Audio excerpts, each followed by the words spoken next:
Alhamdulillah nahmaduhu wa nasta'inuhu wa nastaghfiruh wa na'udzu billahi min syururi anfusina wa min sayyiati a'malina man yahdihillah fala mudhillalah wa man yudlil fala hadiyalah.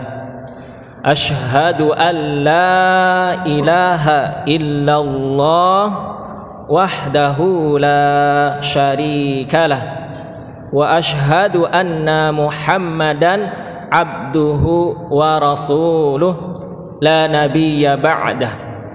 Allahumma salli wa sallim wa barik ala nabiyyina Muhammadin wa ala alihi wa sahbihi wa man tabi'ahum bi ihsanin ila yaumiddin, amma ba'd.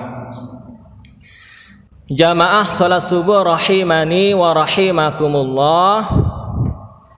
Selain nikmat iman, Islam dan kesehatan, di antara yang patut kita syukuri juga adalah nikmat kemerdekaan. Alhamdulillah, pada saat ini kita berada di bulan Agustus, di mana bulan Agustus ini erat kaitannya dengan sejarah negara kita, kemerdekaan negara Republik Indonesia, yang insya Allah pada tahun ini ya umurnya sudah kurang lebih 79 tahun. Maka kami mengajak dengan kemerdekaan ini kita bersyukur. Kenapa? Karena kemerdekaan ini anugerah dari Allah Subhanahu wa ta'ala, pemberian dari Allah Subhanahu wa ta'ala, nikmat dari Allah Subhanahu wa ta'ala. Maka kita banyak-banyak bersyukur kepada Allah. Hadirin, pada kesempatan ini seyogyanya, kalau tidak salah sampaikan oleh Ustadz Yasir kemarin, yang menyampaikan adalah dari Qodimnya, tapi beliau berhalangan karena persiapan untuk mengadakan upacara bendera di IKN. Maka izinkan kami untuk menyampaikan ya, beberapa hal pada kesempatan yang berbahagia subuh Jumat ini. Hadirin yang berbahagia rahimakumullah, kami akan menyampaikan hadis yang ada di dalam kitab Bahjatun Nazirin Syarhu Riyadis Salihin, karya dari Syekh Salim bin Aid Al-Hilali, syarah dari hadis Riyadus Salihin Imam Nawawi rahimahullahu ta'ala.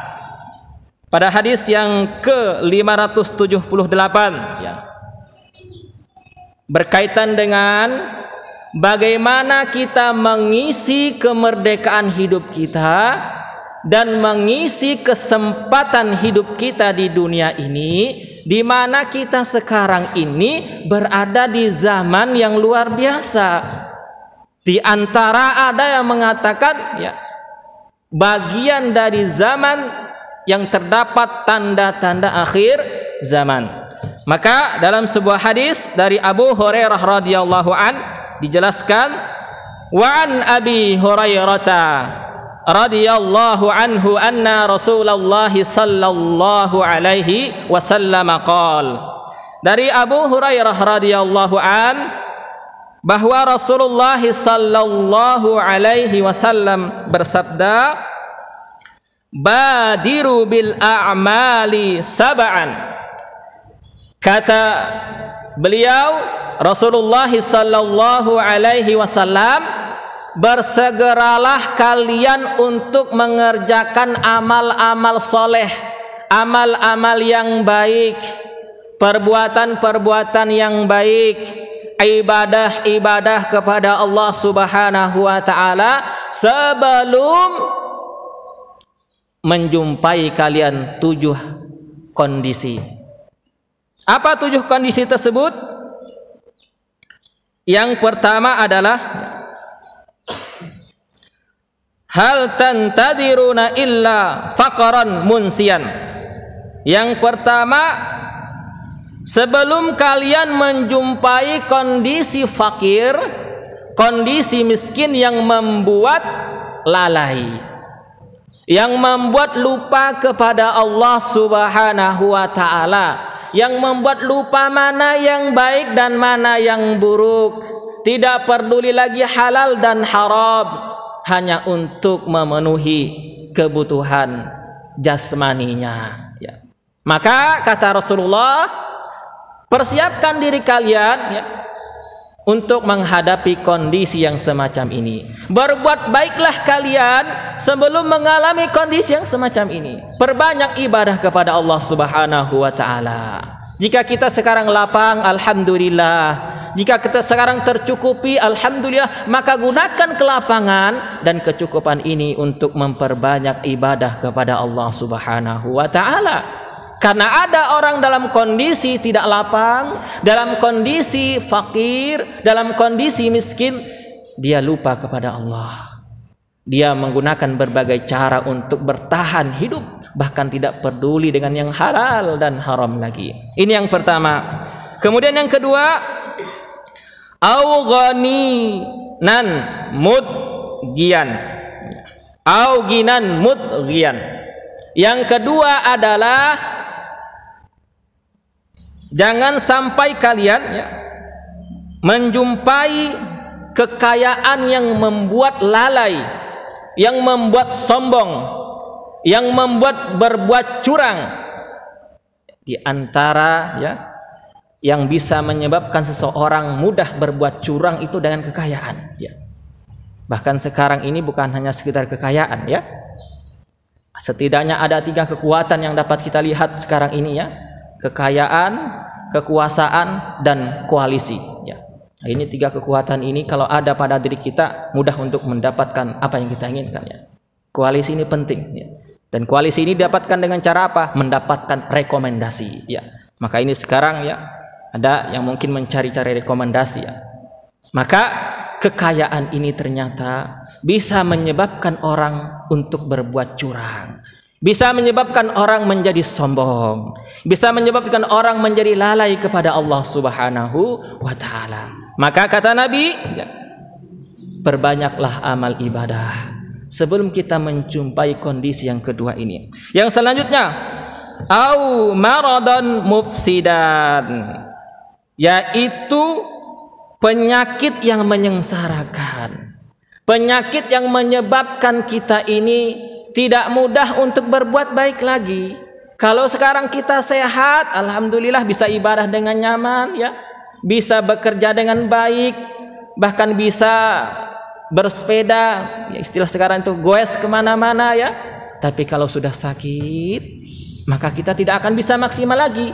Kita akan terbatas melakukan aktivitas sebagaimana ketika kita sehat. Maka kata Nabi, perbanyaklah ibadah kepada Allah, perbanyaklah berbuat baik, beribadah kepada Allah sebelum kita ini mengalami sakit yang menyengsarakan kita.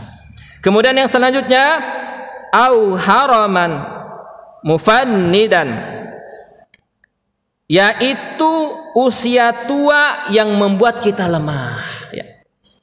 Kata Nabi, perbanyaklah ibadah, perbanyaklah berbuat baik, perbanyaklah mengerjakan amal soleh sebelum kita menjumpai masa tua yang menyebabkan kita lemah fisik kita, bahkan akal kita pun lemah. Yang dulu kita mungkin luar biasa daya ingatnya, yang dulu mungkin kita cerdasnya luar biasa, tapi ketika usia senja, usia tua, akal kita bisa jadi ada yang kembali seperti anak kecil lagi. Begitu juga fisik kita sudah lemah. Maka kata Nabi, sebelum ini datang kepada kita, sebelum menghampiri kita kondisi ini, perbanyak amal ibadah kepada Allah, perbanyak amal soleh, perbanyak kebaikan-kebaikan dalam hidup ini. Kemudian yang selanjutnya, au mautan mujhizan, yaitu kematian yang mendadak. Maka kata Nabi, perbanyaklah ibadah, perbanyaklah berbuat baik sebelum kematian menjemput kita, yang kita tidak tahu kapan itu menjumpai kita. Kita mungkin sekarang sehat, tapi kita tidak tahu nanti sehat kita ini apakah masih bisa bertahan pada diri kita. Karena kita ini ada masanya. Negara kita ini 79 tahun. Ada umurnya, ada masanya. Suatu saat akan berakhir negara kita ini. Bahkan dunia ini pun akan berakhir. Kita akan berakhir. Jabatan seperti apapun yang kita pertahankan akan berakhir juga. Ada batasannya. Maka prinsipnya adalah ketika kita melihat orang lain berlomba-lomba mendapatkan jabatan, biarkan saja. Jabatannya itu ada masanya. Hidupnya pun ada masanya.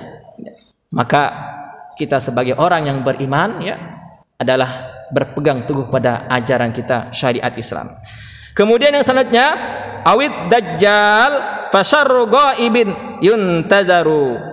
Atau dajjal yang merupakan sesuatu hal yang buruk yang dinantikan. Jangan sampai kata Nabi kita ini bermalas-malasan beribadah, bermalas-malasan berbuat baik sampai dajjal datang, sampai dajjal tiba. Yaitu tanda akan berakhirnya kehidupan dunia ini. Jangan sampai kita ini menunda beribadah kepada Allah, menunda berbuat baik sampai mendekati hari kiamat, bahkan sampai hari kiamat, sampai dajjal datang. Maka kata Nabi mengingatkan kepada kita, perbanyaklah amal soleh, perbanyaklah ibadah sebelum kondisi ini datang kepada kehidupan di dunia ini. Kemudian yang selanjutnya, awis sa'ata was sa'atu adha wa amar, atau hari kiamat yang lebih dahsyat dan lebih pahit. Jangan sampai kita menunda-nunda ibadah, menunda-nunda kebaikan sampai hari kiamat datang, baik itu kiamat sugro maupun kiamat kubro, karena kita semua akan menjumpai yang namanya hari kiamat. Kalau tidak kiamat besar, kita akan menjumpai yang namanya kiamat kecil, yaitu kematian kita. Inilah 7 hal yang disampaikan oleh Nabi kepada kita, yang diingatkan Nabi kepada kita. Maka kami mengajak di momentum kemerdekaan ini, bukti kita mensyukuri kemerdekaan ini adalah tidak lain dan tidak bukan dengan memperbanyak kebaikan, memperbanyak ibadah. Memang setiap kita itu mungkin berbeda-beda mengekspresikan kemerdekaan ini. Ada yang dengan merayakan acara-acara dan kegiatan-kegiatan dengan meriah. Ada yang mungkin mengadakan lomba-lomba, salah satunya yang viral di grup kita, lomba tarik tambang ya. Semoga nanti Pak Rusdi bisa mengadakan tarik tambang antara jamaah Masjid Syuhada ya, biar meriah juga di sini ya. Jadi itu ekspresi kemerdekaan. Tapi bagi kita orang Islam, orang beriman, tidak berhenti hanya di sana bentuk syukur kita. Bentuk syukur kita adalah mengisi kemerdekaan, mengisi hidup kita, mengisi masa-masa kita yang penuh dengan fitnah ini dengan kebaikan-kebaikan kepada Allah Subhanahu wa taala, dengan ibadah, dengan memperbanyak amal soleh. Ini yang diperintahkan oleh Nabi kita. Boleh silahkan merayakan dengan semeriah-meriahnya, tapi jangan lupa kerjakan kebaikan-kebaikan yang lainnya. Jangan sampai kita hanya terlena dengan upacara-upacara yang bisa jadi faedahnya tidak membawakan manfaat yang besar bagi negara kita ini. Bahkan bisa jadi merugikan negara kita ini. Bukankah upacara-upacara yang semacam itu membutuhkan biaya besar? Dan biaya itu dari mana? Tentu saja dari uang rakyat juga. Maka kita sebagai orang yang beriman patut bersyukur, tapi syukur kita adalah dengan memperbanyak amal ibadah, dengan memperbanyak amal kebaikan dalam kehidupan kita sehari-hari. Ini yang dapat kami sampaikan pada kesempatan ini. Semoga menjadi kebaikan bagi kita semua dan kita mampu memanfaatkan kesempatan yang Allah berikan kepada kita dengan memperbanyak amal soleh, dengan memperbanyak ibadah sebagaimana yang dianjurkan, yang diperintahkan dan diharapkan oleh Nabi kita dalam hadis yang kami sampaikan tadi. Karena 7 kondisi yang beliau sampaikan dalam hadis ini bisa saja akan menjumpai kita. Sebelum 7 kondisi ini datang kepada kita, maka kita pergunakan kesempatan untuk memperbanyak ibadah, memperbanyak kebaikan dan amal soleh dalam menjalani kehidupan kita sehari-hari. Demikian, semoga apa yang sedikit ini bermanfaat bagi kita semua di dunia dan akhirat. Kita sempurnakan dengan doa kafaratul majlis. Subhanakallahumma wa bihamdika asyhadu an la ilaha illa anta astaghfiruka wa atubu ilaik. Aqulu qouli hadza wastaghfiruh innahu huwal ghafurur rahim. Nasrun minallah wa fathun qarib wa basyiril mu'minin. Assalamu alaikum warahmatullahi wabarakatuh.